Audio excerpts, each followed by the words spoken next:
Hello, my friends. It's great to be with you on a Monday evening, and I apologize for getting started about 3 minutes late.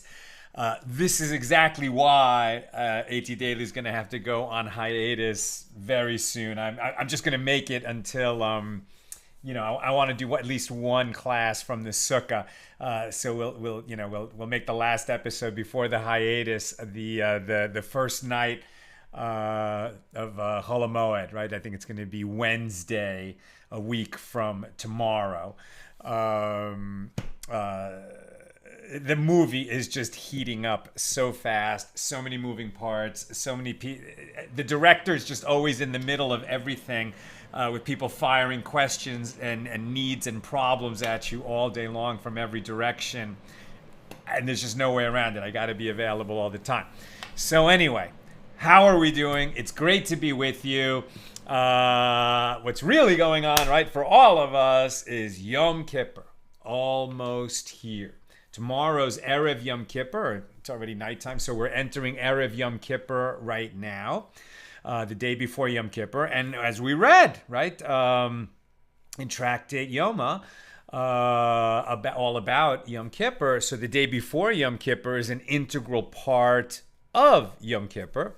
And in fact, there was a teaching somewhere, I don't know if it was a Mishna or a Gemara, pretty sure it's one or the other and not from some other source, like Midrash or something Hasidic, Kabbalistic. But I'm pretty sure it was in the Gemara that one who, AC's a little loud, that one who partakes of the meal before Yom Kippur in anticipation of the fast of Yom Kippur gets as much merit for eating that meal as for the fast itself. How is that possible? I mean, we eat a meal every day. A fast, a full 25-hour fast, we only do twice a year, Yom Kippur and Tisha B'Av. So how could we possibly earn as much merit?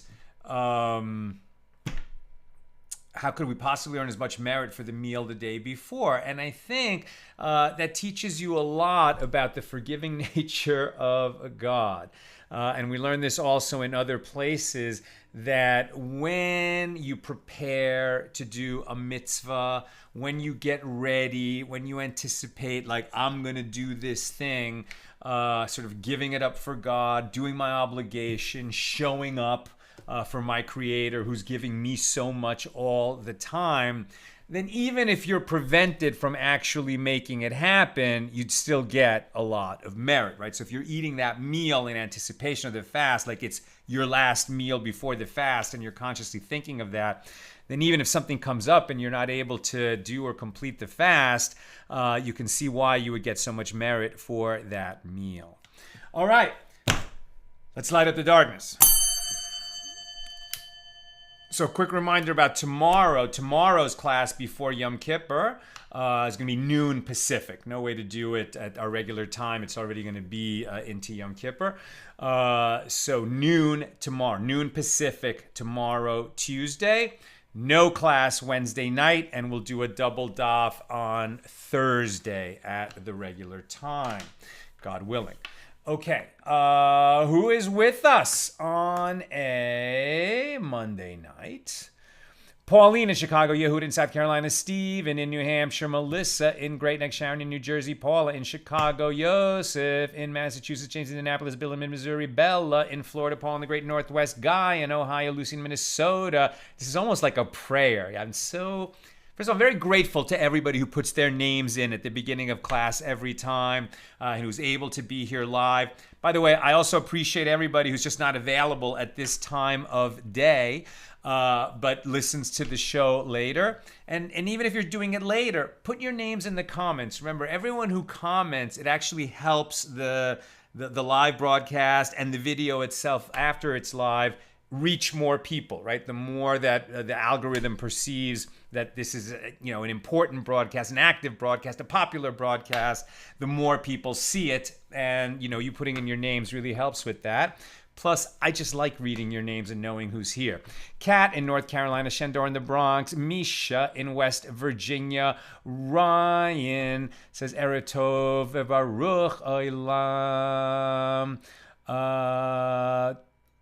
Ryan is asking, can you bathe on Yom Kippur? No, we don't bathe on Yom Kippur.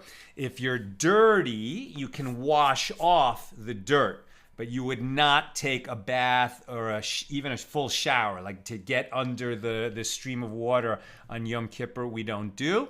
We'll clean off the dirt, but we would not bathe because that's one of the ways in which we afflict ourselves on Yom Kippur. Jonathan in Thousand Oaks. Bill is praying. Clarice says Erev Tov. A lot of people saying Erev Tov. Jonathan in Scotland. Meg in Canada. Welcome, everybody. It's great to be with you. Okay, let's get to it. We are holding on. Today's daf is Pei Tes, right? Page 89 of Tractate Kesubos, the 15th volume of the Talmud. We are in chapter 9. And today we're going to begin and complete, with God's help, our discussion of Mishnah number 6 here in chapter 9. We've been talking about the rights of a husband under a marriage contract, his ability to waive some of those rights, what's possible and what's not.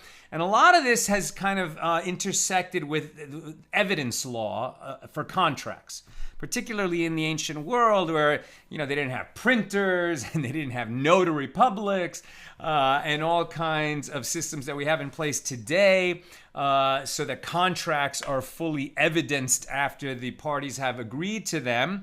Then they just had a lot fewer of those mechanisms, but they had an absolute need to make sure that they had policies in place that wouldn't result in abuse of the system. And we're going to see that very much today.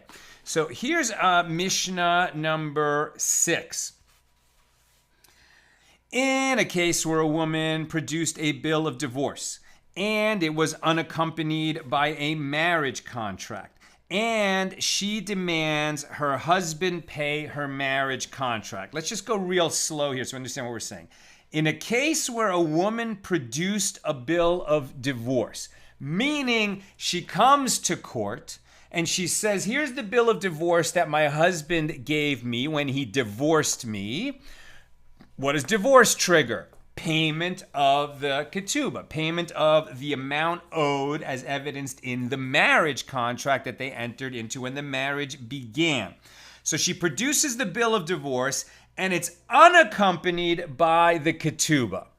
Perhaps the ketuba was lost. Perhaps they never had a written ketuba and they just accepted the standard amount that she would be owed and the standard terms of the ketuba imposed by the sages. At any rate, she doesn't bring the written document evidencing that he owes her. Let's say that she was a virgin at the time that they married, so he owes her 200 dinars. Now he's given her the bill of divorce. She wants her 200 dinars. So what happens when she comes with the bill of divorce but not the written ketubah? She collects payment of her marriage contract, and he cannot claim that he already paid it. He might be saying, well, she already brought me at the time that I gave her the bill of divorce, I gave her the money. Right? So at that time, and they're saying he can't make that claim. She's now come to court with the bill of divorce saying, pay me, and he's going to be forced to pay. So what we're seeing there is, well, at the time that he pays her the marriage contract that he becomes liable to pay at the time that he gives her a bill of divorce, he should get a receipt for that so that he could produce it now to show that he already paid, or produce witnesses that he paid. Or the bill of divorce itself, he should have written on it, right, added to it in the presence of witnesses, and I paid you your ketubah payment. So in the absence of that, she comes to court with the bill of divorce itself, even without the marriage contract, and the court says, okay, husband or ex-husband, pay her. Now, different case, we're in 89A. If she produced a marriage contract, but it was unaccompanied by a bill of divorce, and she says, my bill of divorce was lost, right? I had a bill of divorce. He gave me a bill of divorce. That's why we're divorced. I don't have the bill of divorce, but here's my marriage contract. So I want the marriage payment owed to me as evidenced by the marriage contract. So my bill of divorce was lost. And then the husband says, well, just as your bill of divorce was lost, so too my receipt for the payment of your marriage contract was lost. And likewise, now they're going to compare this, having a lack of evidence that an obligation to a contract has already been paid or is still owed. They're going to bring in sort of related law from regular contract law. And likewise, in the case of a creditor who produced a promissory note after the sabbatical year unaccompanied by a prosbul. So what does that mean? If I lend you money, right? So you get the money, you're going to give me a promissory note so that I have evidence that I lent you money. And then at the time that you pay me back the money, then I'll give you back the promissory note, right? So we've talked about that a bunch of times.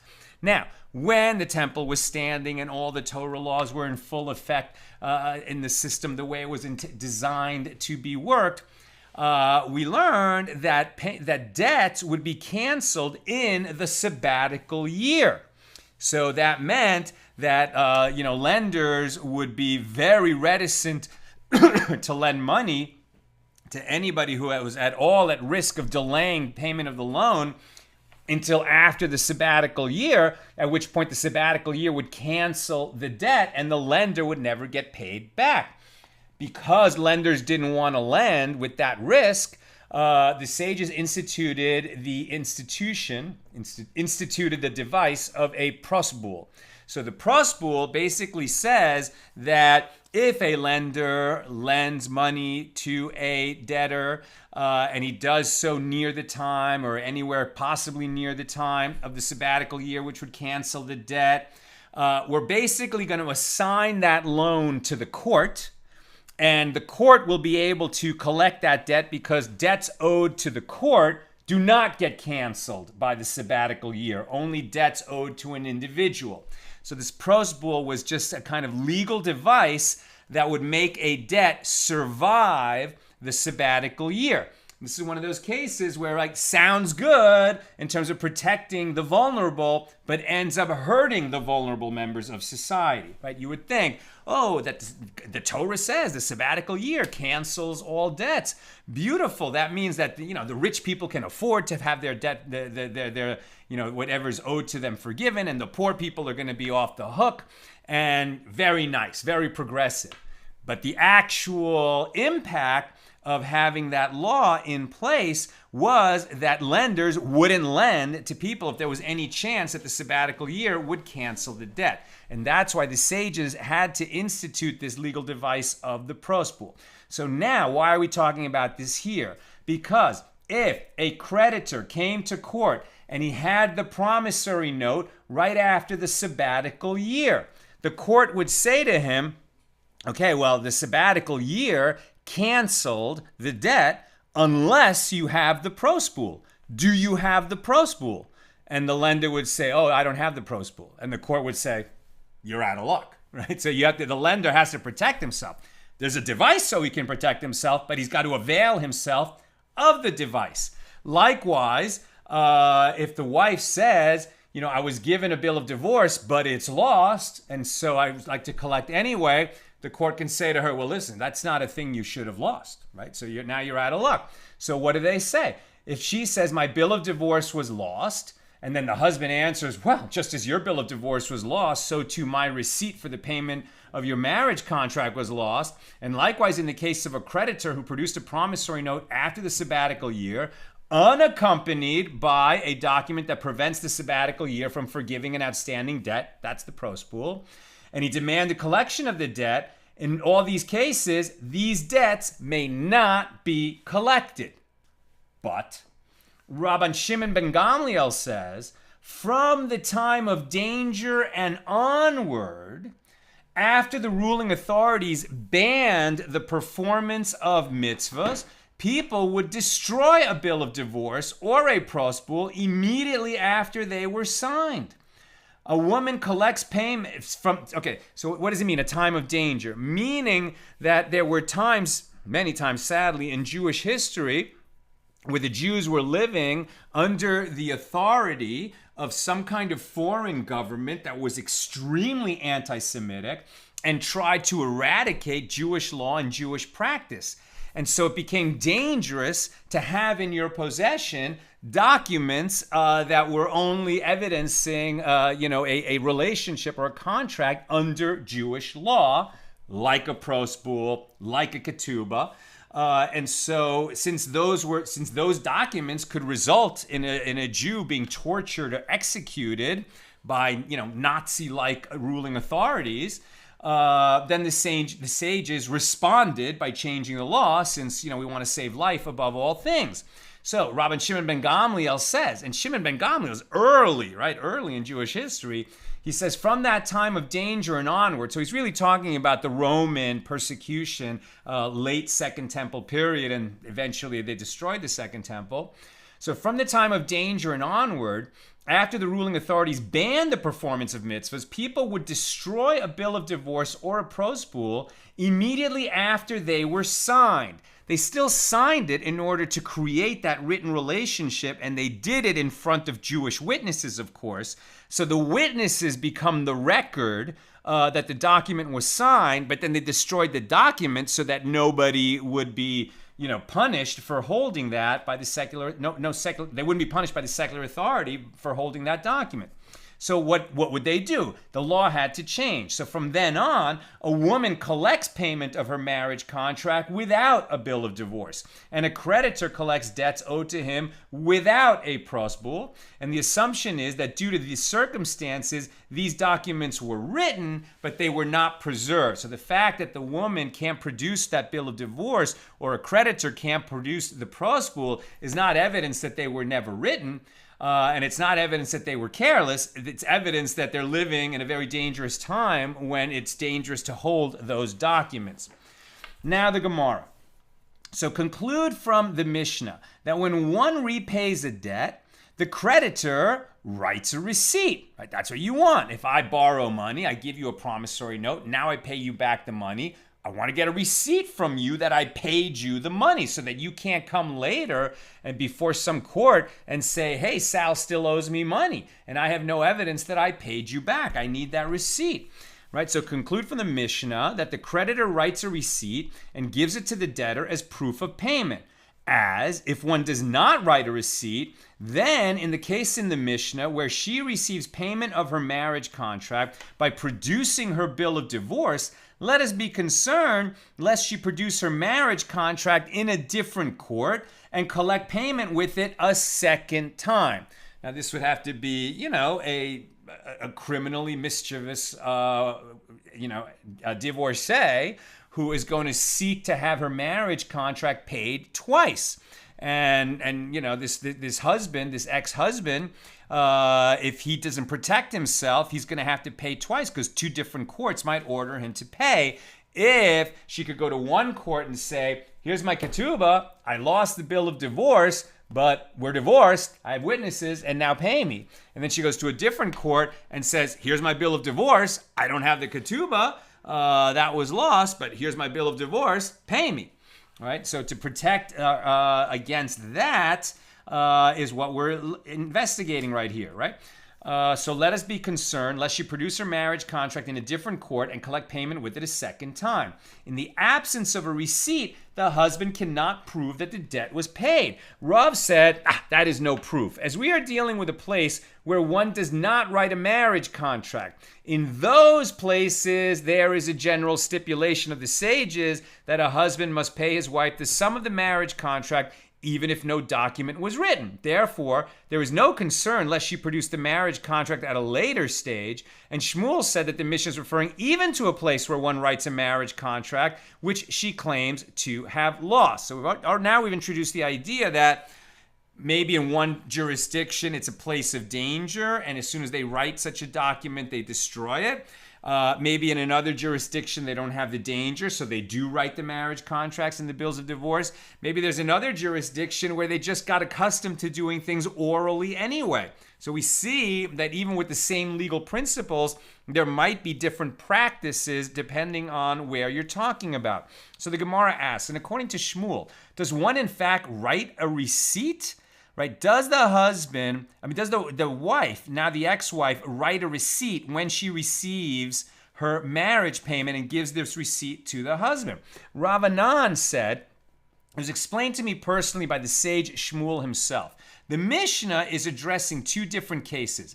In a place where one does not write a marriage contract and the husband said, I wrote a marriage contract, it is incumbent upon him to bring proof that he wrote one. In that case, she cannot collect payment without producing the document. In a place where one writes a marriage contract and she said he did not write one for me, she must bring proof that he did not write a marriage contract. Only then can she collect payment without a marriage contract. And even Rav retracted his interpretation of the Mishnah, as Rav said the following ruling. Both in a place where one writes a marriage contract and in a place where one does not write a marriage contract, if she produces only a bill of divorce, she collects the main sum of the marriage contract, right? The main sum is the 200 dinars for a woman who entered marriage as a virgin, or the 100 dinars for other women when they enter marriage. That's the main sum. Now, depending on whether they're sort of poor people or rich people, if they're poor people, that's probably the only sum. If they have a little bit more in means, it might be, the main sum, and there might be a little bit extra. If they're very wealthy people, that's the minimum amount, and it might just be kind of a small percentage of the total amount represented in the ketuba, right? Depends on the people. So, but at any rate, Rav said, both in a place where they write marriage contracts or where they don't write marriage contracts, if she comes to the court with a bill of divorce and no marriage contract in hand, then the only thing she collects is the main sum. Right? So the sages established minimum sums to serve as the principal payment of the marriage contract. 200 dinars for a virgin and 100 for a non-virgin. If she produces a marriage contract that specifies a larger sum, she collects only the additional sum and not the main sum, as there is a concern that she collected the main sum previously by producing the bill of divorce. And whoever wishes to challenge this solution, let him come and challenge it. There is no longer any possibility of deceit, as she will gain nothing by producing the marriage contract in a second court after having collected her marriage contract by producing her bill of divorce in a first court. Presumably because when she produces the bill of divorce and gets paid on it, they're going to write on that bill of divorce that she got paid. They're going to turn it into a receipt. The Gemara objects. We learned in the Mishnah, if she produced a marriage contract and it was unaccompanied by a bill of divorce, and she says, my bill of divorce was lost, and the husband says, well, just as your bill of divorce was lost, so too my receipt for the payment of your marriage contract was lost. And likewise, in the case of a creditor who produced a promissory note after the sabbatical year, unaccompanied by a prospool, and he demanded payment of the debt, none of these debts may be collected.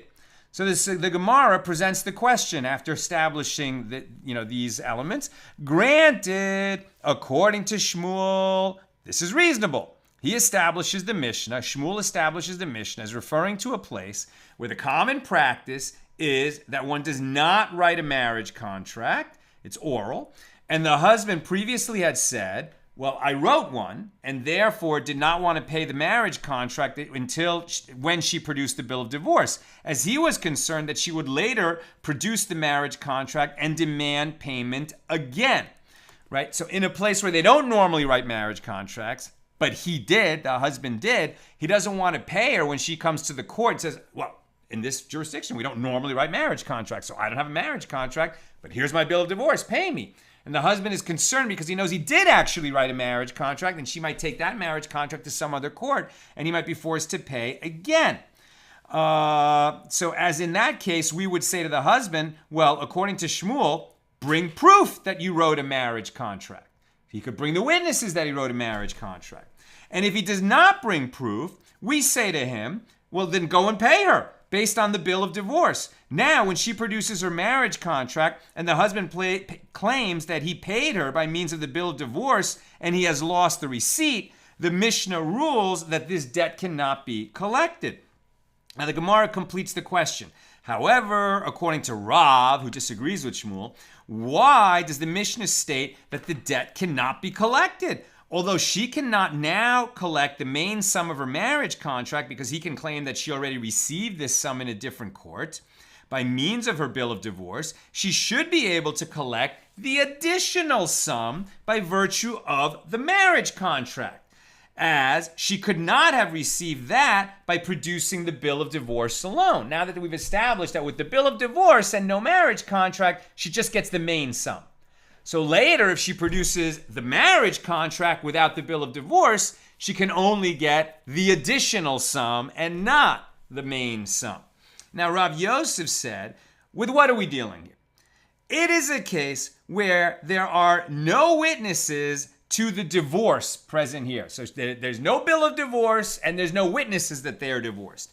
Since the husband can say, I didn't divorce her. I don't know what she's talking about. I never divorced her. Why would I owe her anything? I only owe her the ketuba payment when we get divorced, but I didn't divorce her. So that's what he claims, and then she would be entitled to nothing. Or he can say, I divorced her and gave her the payment of her marriage contract. So the Gemara asks, now we're on 89b. From the fact that the last clause of the Mishnah teaches that Rabban Shimon ben Gamliel says, from the time of danger and onward, a woman collects payment of her marriage contract without a bill of divorce and accredits her without a prospool. So apparently we are dealing with a case when there are witnesses to the divorce. As if there are no witnesses to the divorce, what proof does she have to collect the marriage contract? The Mishnah must be referring to a case where there are witnesses present, and therefore the husband cannot claim that he never divorced her. Rather, the Gemara rejects the previous explanation and explains it a different way. The entire Mishnah, our Mishnah, is according to the opinion of Rabban Shimon ben Gamliel. And the Mishnah is incomplete, and this is what it is teaching. These debts may not be collected. To what does this phrase in our Mishnah refer? It is when there are no witnesses to the divorce present in the court. However, if there are witnesses to the divorce, then she collects the additional sum listed in the document and not the main sum, lest she later produce the bill of divorce and demand payment a second time. And as for the main sum of the marriage contract, if she produces a bill of divorce, she collects it. But if she does not produce a bill of divorce, she does not collect it. So the Gemara continues the modified version of the Mishnah. And from the time of danger and onward, even if she does not produce the bill of divorce, she collects the main sum of her marriage contract as well. As Rabban Shimon ben Gamliel says, from the time of danger and onward, a woman collects payment of her marriage contract without a bill of divorce and a creditor without a prospool. Right? So what they're saying is, with the bill of divorce, unaccompanied by a ketuba, so you can get just the basic ketuba payment, right? And then from the time of danger and onward, even if you don't have the bill of divorce itself, but you have witnesses that you are divorced, so you could collect the main payment. You want to get more than the basic payment, the basic ketuba payment instituted by the sages? Bring the marriage contract. If it's a time of danger and you don't even have marriage contracts, you're going to have to bring witnesses that marriage contract was for more than the basic amount. Rav Kahana and Rav Asi said to Rav, according to your opinion, that you said that a woman who produces a bill of divorce collects the main sum. Okay, then in the case of a widow from marriage, with what proof does she collect the main sum of her marriage contract? She doesn't have a bill of divorce. She can claim the main sum with witnesses to his death, but shouldn't we be concerned that perhaps he divorced her before he passed away? And after receiving her marriage contract by means of the witnesses to his death, she will produce the bill of divorce that he gave her and collect payment with it a second time. And Rav answered, she can collect payment with witnesses to her husband's death only when she was living under the jurisdiction of her husband the entire time. And it is clear that he did not divorce her. So the Gemara raises a difficulty. But perhaps he divorced her near the end of his life, near his death, in which case it is not known to the public at large in that community that she was divorced. She could then demand payment for her marriage contract twice. right? If it's a place where they don't have to produce the documentation when they go to court, so it could be, right? So how would she do it? She would, it was not known that she was divorced. So when the man dies, she comes to court and she says, my husband died, so pay me the ketuba payment. And she gets paid. And then I guess she would go to another court and say, before my husband died, he divorced me, or here's my bill of divorce. So please charge the estate for the payment of my divorce. And that way she could collect twice. How are we going to protect against her doing that? So Rav Kahana and Rav Asi asked Rav and other, So the answer to that question is, the Gemara answers, well, in that case, it is he, the husband, who caused his own loss by failing to inform others of the divorce. And it is not necessary to be concerned that such a situation could occur. If you get divorced, don't be private about it. Let other people know you're divorced, at least in a jurisdiction where they don't rely on documentation. Rav Kahana and Rav Asi asked Rav another question. With what proof can a widow from betrothal collect her marriage contract? So this is something we wouldn't see today, but in the ancient world could certainly happen. Recall that a couple would first betroth and then often a year later marry. But betrothal is not like getting engaged, right? In modern times, if you get engaged, man gives the woman a ring. Hi, we're engaged. We're going to get married. We set a wedding date. If they break it off, no legal repercussion. They broke it off. They were never married. If a couple is betrothed and they decide to break it off, he has to give her a bill of divorce. And if they wrote the marriage contract, the ketuba, at the time of betrothal, then there's going to be a liability under the ketuba, right? So the question is, with what proof can a widow from betrothal? What if the man dies after they were betrothed? Now she collects the ketuba. But with what proof can a widow from betrothal collect her marriage contract? She can collect the payment with witnesses to his death. But once again, shouldn't we be concerned that perhaps he gave her a bill of divorce before he died? And after receiving her marriage contract based on the evidence of witnesses that he died, she will produce the bill of divorce that he gave her and go and collect a second time in a different court. Since a betrothed woman does not live with her husband, there would be no indication to the community that he had actually divorced her if this was not, made public.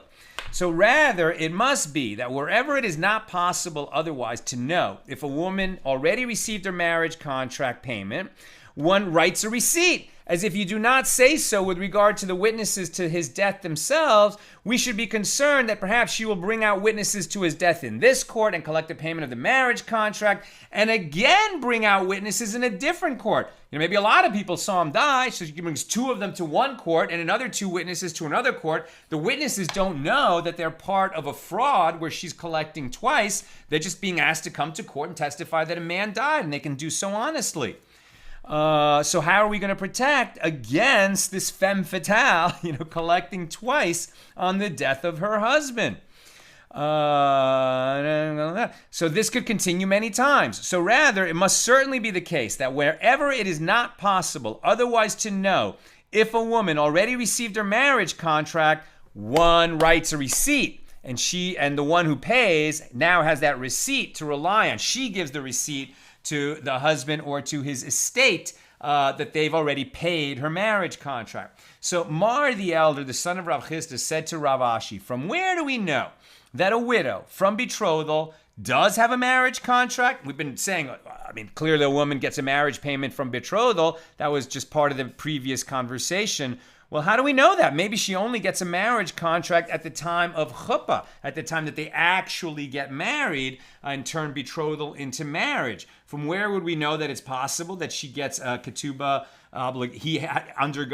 undertakes a ketuba obligation, an obligation to pay her ketuba payment, even from the time of betrothal? From where do we know this?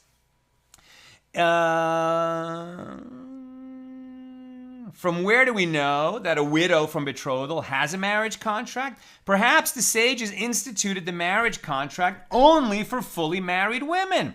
So if we say that it is derived from this Mishnah on page 54b of our tractate, if a woman is widowed or divorced, whether from betrothal or whether from marriage, she collects the entire amount of her marriage contract, including the additional sum, then this Mishnah is not proof.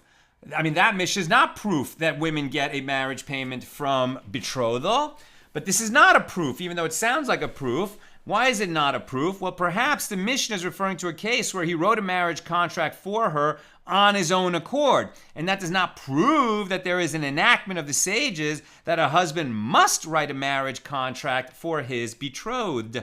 And if you would say in response that if the Mishnah is referring to a case where he wrote the ketuba for her from the time of betrothal, he didn't have to, but he did. So what is the purpose of stating that she collects the entire sum, since it is clear that she receives the full amount as she has the document in her possession? He wrote the marriage contract. Right? We're talking about where there is no written marriage contract for her to produce in court. So that's why they're saying, well, in a place where they don't write marriage contracts, maybe she could bring witnesses that he wrote a marriage contract, but they're saying she doesn't have witnesses. So is there a law in place that in the absence of any other documentation, a widow from betrothal would receive at least the basic sum? Do we have this? Right? And if you would say in response that the Mishnah is referring to a case where he wrote the marriage contract for her, well, what is the purpose of stating that she collects the entire sum, since it is clear that she receives the full amount because she has a document in her possession?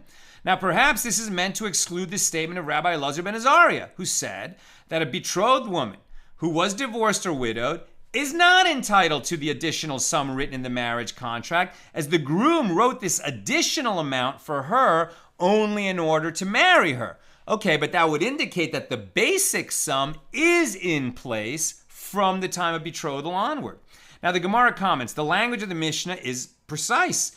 It is also precise in that it is referring to a case where he wrote the marriage contract for her, as it teaches, right? He didn't rely on just the basic law where in the absence of a written marriage contract, she's going to get the basic sum. He wrote, right? The husband wrote a ketuba for her, and either he put in the basic sum or maybe he put in additional sums, right?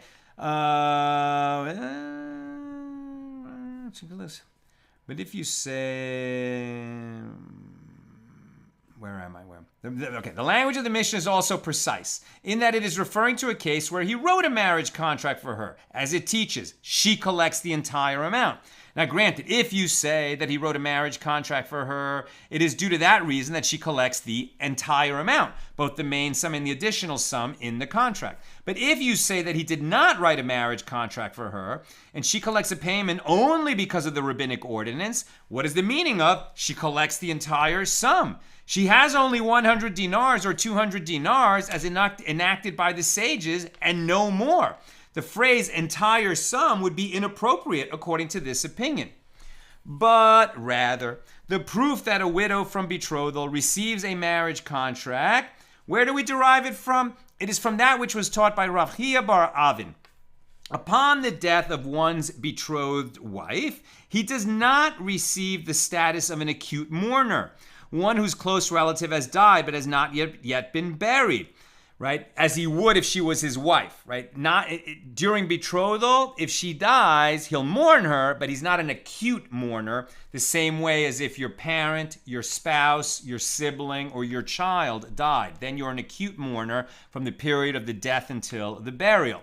But a betrothed man to a betrothed woman, if she dies, then and they're not fully married yet, he's not an acute mourner. Nor does he become impure for her if he is a Kohen. A Kohen can become impure for his wife, but not for his betrothed. And likewise, she neither receives the status of an acute mourner nor becomes impure for him. If she dies, he does not inherit from her. If he dies, she collects payment of her marriage contract. And this shows that a widow from betrothal receives a marriage contract. But the Gemara refutes this proof in the same manner as before. But perhaps this is referring to a case where he wrote a marriage contract for her on his own accord. It wasn't decreed by the sages. And if you would say in response that if the Mishna is referring to a case where he wrote the marriage contract for her, what is the purpose of stating that she collects a payment, as this is obvious and teaches nothing new? Perhaps it was necessary for him to mention that despite the fact that the man wrote a marriage contract for her, if she dies, he does not inherit from her. The discussion concludes without a source for the law that a widow from betrothal receives a marriage contract, meaning even if he doesn't write one for her, that she gets one. We don't have a source for that, but it seems to be the law. Now, Rav Nachman said to Rav Huna, according to Rav, who said that if she produces a bill of divorce, she can collect the main sum of her marriage contract, should there be a concern, lest she produce the bill of divorce in this court and collect with it, and again produce it in a different court and collect with it? And should you say that we tear it, as this court does to other documents, to turn that bill of divorce into a receipt? Maybe what we do is we tear it up, or at least tear it. So now she can't bring it to another court and say, I haven't been paid for this, because there's evidence that she was paid, right?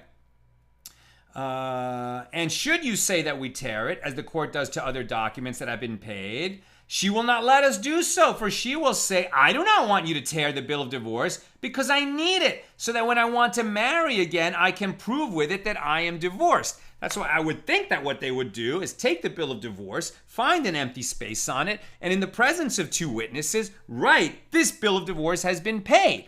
Now she can't use it to collect the ketuba payment anymore, but she has evidence that she is divorced, so she can remarry.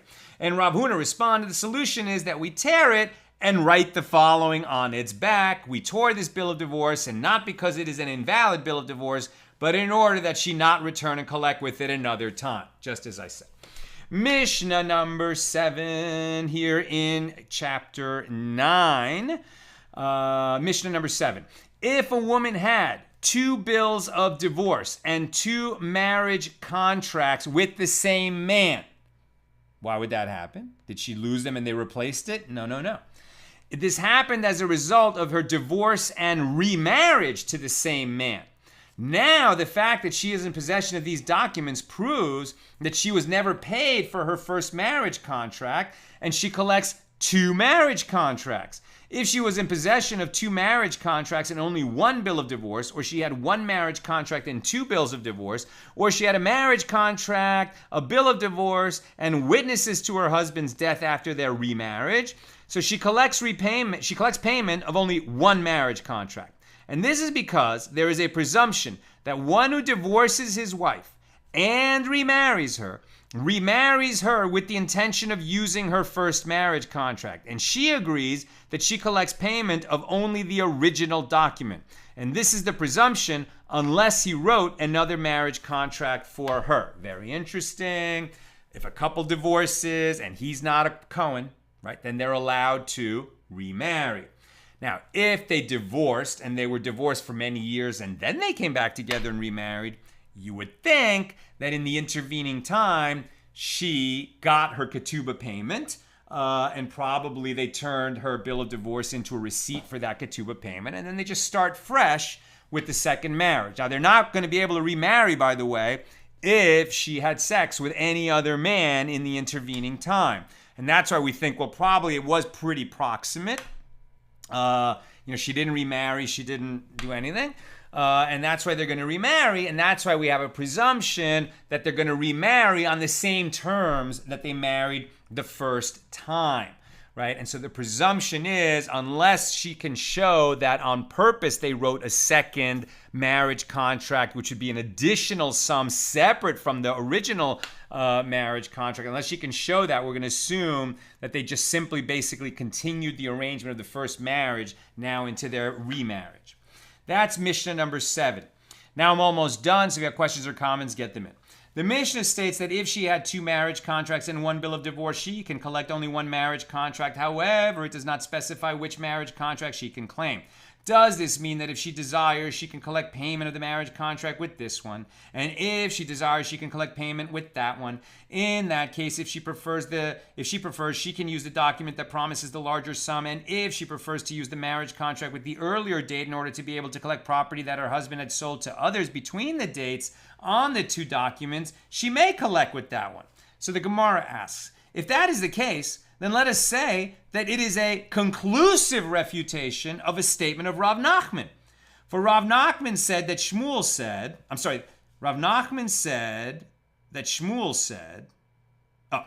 it is a conclusive refutation of a statement that Rav Nachman said in the name of Shmuel. Why? Rav Nachman said in the name of Shmuel that if there are two documents that are issued one after the other, each recording the same transaction or a sale or a gift, and they are separated by a few days, it is assumed that the second document cancels the first one. Why not say in this case as well that the second marriage contract voids the first one? And the Gemara answers, was it not stated with regard to the law Shmuel quoted in the name of Rav Nachman that Rav Papa said,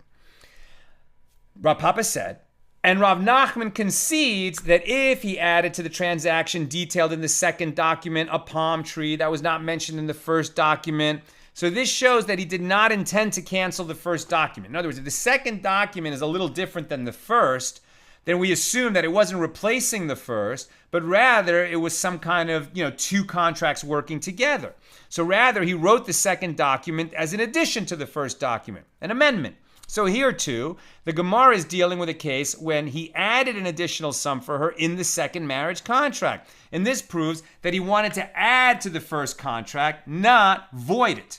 So the sages taught if she produced a bill of divorce, a marriage contract, and witnesses to the husband's death, now we're on 90a at the top, if the date of the bill of divorce precedes the date of the marriage contract, she collects payment for her two marriage contracts. She's entitled to the first marriage contract by virtue of the bill of divorce. She's entitled to the second one because she has shown that it was written for her when they remarried.